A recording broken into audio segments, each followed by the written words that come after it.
Voici la raison pour laquelle ces deux océans ne se mélangent pas. La nature est pleine de phénomènes étranges et spectaculaires qui continuent à nous étonner. Dans cette vidéo, vous verrez un arc-en-ciel blanc, une rivière multicolore, et vous saurez pourquoi deux océans ne se mélangent pas au numéro 1. Alors abonnez-vous rapidement, activez la cloche et appuyez sur le bouton like pour que la vidéo puisse démarrer. Numéro 10. Un arc-en-ciel blanc. Un arc-en-ciel sans couleur, cela ne semble pas très excitant, mais c'est un phénomène très rare. En avez-vous déjà vu un? Nous parlons d'un arc-en-ciel blanc, également appelé arc blanc.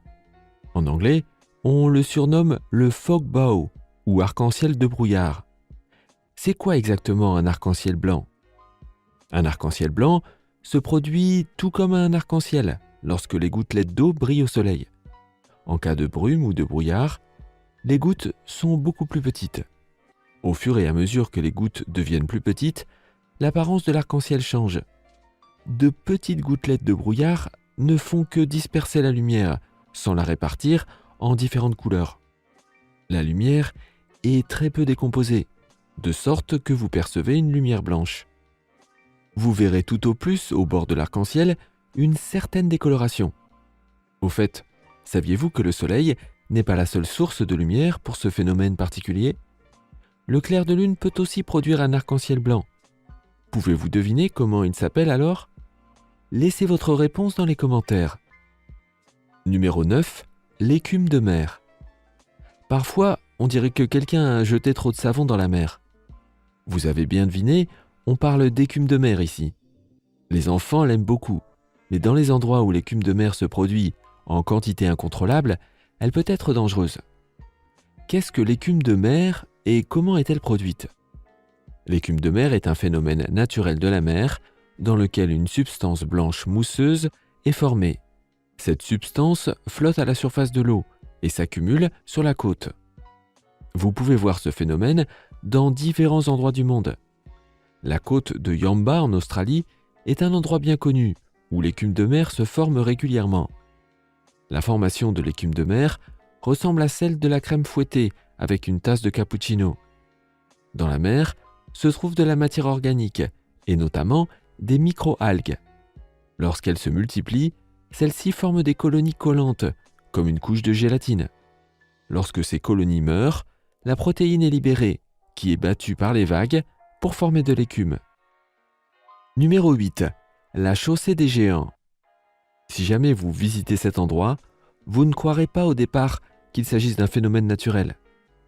La chaussée des géants est un endroit bien connu en Irlande du Nord, qui se caractérise par l'impressionnante formation rocheuse constituée de 40 000 colonnes de basalte. Selon les Irlandais, cet endroit est la 8e merveille du monde. C'est une formation rocheuse qui s'est formée il y a 50 à 60 millions d'années, lors d'une éruption volcanique. Le promontoire capricieux est constitué de colonnes bien tassées de roches basaltiques hexagonales, créées par un courant de lave basaltique. Au fur et à mesure que la lave s'est refroidie, ces formes hexagonales caractéristiques se sont créées. La légende veut qu'un géant irlandais, Finn McCool, ait construit un chemin à travers la mer, la chaussée des géants, jusqu'en Écosse, pour combattre son adversaire écossais Benan Donner. Numéro 7. Des bulles congelées. Si vous vous êtes déjà demandé à quoi ressemblaient les bulles de méthane lorsqu'elles sont gelées, alors vous avez choisi la bonne vidéo à regarder aujourd'hui. Normalement, les bulles éclatent à la surface, mais à très basse température, elles gèlent. Vous pouvez voir ici des images spectaculaires de bulles de méthane sous les lacs Vermillon dans le parc national de Banff, en Alberta au Canada. Les lacs Vermilion sont une série de lacs situés dans les montagnes rocheuses canadiennes. Là-bas, vous pouvez voir des bulles de gaz gelées lorsque vous faites du patin à glace. Mais comment ces bulles de gaz se sont-elles retrouvées là? Le gaz est libéré dans le lac par des bactéries après qu'elles aient consommé de la matière organique morte. Bien que le gaz soit assez inoffensif, les bulles peuvent provoquer une explosion si elles sont allumées.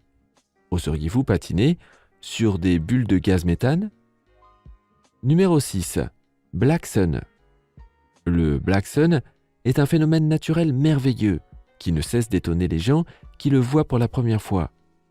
Même si vous avez déjà vu ce phénomène naturel, vous ne pouvez être qu'hypnotisé par les mouvements rythmés et imprévisibles des oiseaux.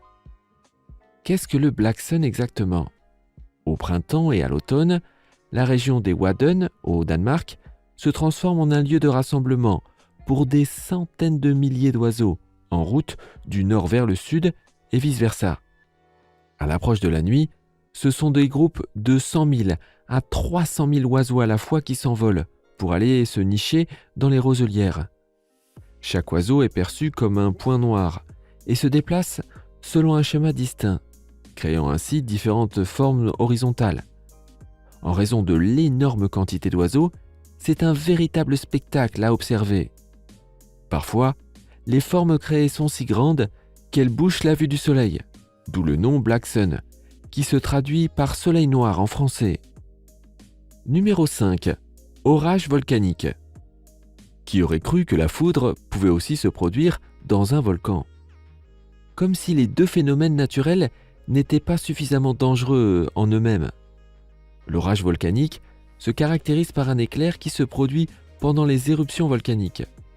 La façon dont les conditions d'une éruption contribuent à ces échanges électrostatiques n'est pas encore tout à fait claire, mais il existe différentes formes d'orage volcanique.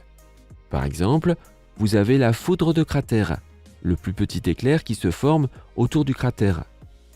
Elle est longue de 10 à 100 mètres et commence déjà dans les premières phases explosives de l'éruption. L'autre forme de foudre que vous pouvez observer dans un volcan en éruption est appelée foudre à panache. Elle peut faire plus de 10 km de long. La foudre à panache se produit pendant la phase de panache et ressemble aux nuages d'orage qui se produisent dans la colonne d'éruption du volcan. Avez-vous déjà vu ces éclairs inhabituels ? Si vous vous êtes déjà abonné en activant la cloche et que vous avez donné un like à cette vidéo, nous allons maintenant passer au prochain phénomène naturel, à la vitesse de l'éclair. C'est fait ? Parfait. Numéro 4. Pororoca. Saviez-vous que vous pouvez aussi surfer sur l'Amazone, en Amazonie ? Il n'y a pas d'océan là-bas, n'est-ce pas ? Tout ce dont vous avez besoin pour surfer, c'est d'une grosse vague et d'une planche de surf. Chaque année, autour de l'équinoxe de printemps, une seule grande vague de l'océan Atlantique se lève le long de l'Amazone et de ses affluents. Cette vague, presque sans fin, est appelée Pororoca au Brésil, et c'est un exemple de mascarée. Les mascarées ont lieu partout dans le monde, dans des endroits où les marées poussent l'eau de mer dans des espaces étroits, comme les estuaires des rivières. La marée forme alors une seule vague tumultueuse. Les mascarées en Amazonie ont lieu plusieurs fois par an pendant la marée haute, mais atteignent leur apogée autour de l'équinoxe de printemps. Le mascaré a lieu exactement au moment où la grande saison des pluies du Brésil coïncide avec des marées très hautes. Cela se traduit par des vagues de près de 5 mètres de haut et de centaines de kilomètres de long. La vague géante est le rêve d'un surfeur. Pas étonnant que chaque année, de nombreux surfeurs affluent pour faire un tour sur cette vague extrême. Oseriez-vous surfer au milieu de la jungle, entre les crocodiles et les anacondas ? Numéro 3. Parélie. Si vous avez de la chance, un jour dans votre vie, vous pourrez voir un phénomène naturel à couper le souffle, appelé parélie, également connu sous le nom de faux soleil, soleil double ou chien du soleil. Il s'agit d'un phénomène optique naturel dans l'atmosphère terrestre qui se caractérise par la présence de 2 points lumineux à gauche et à droite du soleil. Le spectateur de ce phénomène pense donc percevoir non pas un, mais 3 soleils. Vous pouvez généralement trouver des parélies là où la température est basse, mais ils peuvent se produire n'importe où sur Terre, par n'importe quelle météo. En général, les parélies se produisent lorsque le soleil est déjà très bas sur l'horizon. La lumière du soleil est alors réfléchie et réfractée par les cristaux de glace en mouvement dans l'atmosphère, la divisant en couleurs du spectre, de la même manière qu'un arc-en-ciel. En raison de l'orientation horizontale des cristaux de glace, les rayons lumineux sont plus fortement diffusés vers la gauche et vers la droite. Cela permet de voir 2 points de lumière des 2 côtés du soleil, à la même hauteur au niveau de l'horizon. Numéro 2. Le ruisseau des cristaux. Le Caño Cristales, ou ruisseau des cristaux en Colombie, est la preuve que Mère Nature n'est pas seulement puissante, mais aussi une véritable artiste.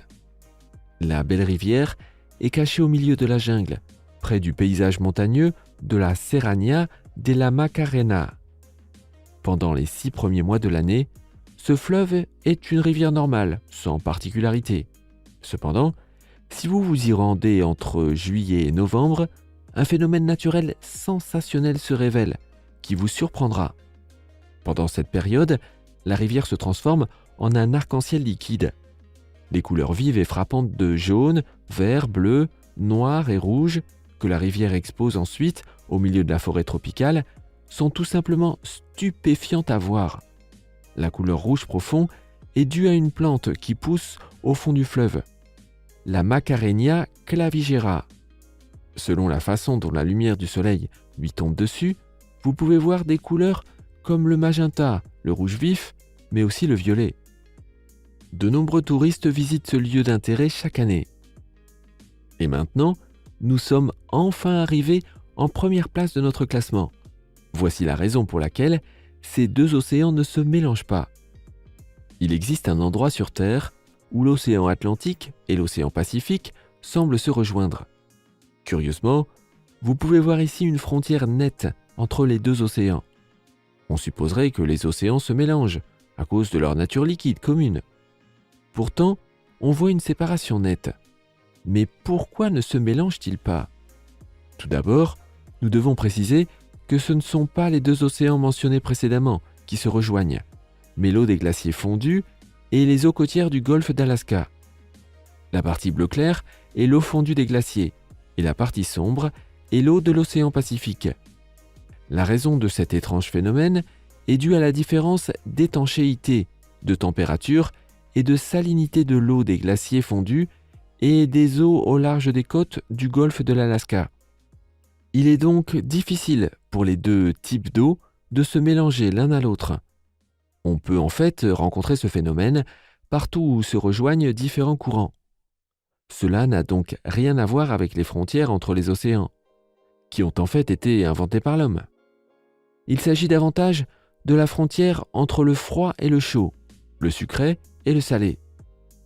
Lequel de ces phénomènes naturels ne connaissiez-vous pas? Faites-le nous savoir dans les commentaires.